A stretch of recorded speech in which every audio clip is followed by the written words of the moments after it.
Energy.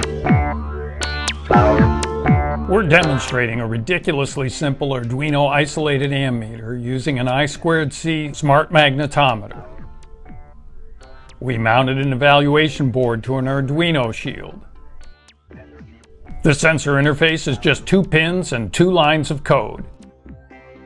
The sensor measures the field over a circuit board trace, so it's completely isolated. The sensor output tracks the current closely over a wide range. We could calibrate even closer with a piecewise linear algorithm.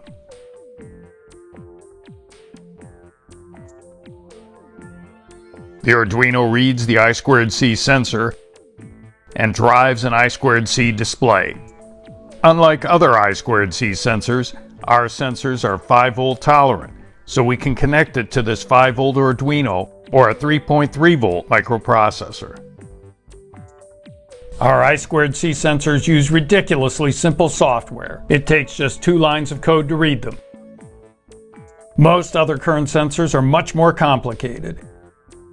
This sensor, for example, has a messy pinout and complex software. Yikes! Here's the entire Arduino program with the display routine. These are the parts we used for this demo. The SM223 sensor is precise. It comes factory calibrated and has a 5-volt tolerant I2C interface. Click email or call for more information or to order current sensors or evaluation boards. Please like this video and subscribe to our YouTube channel for updates.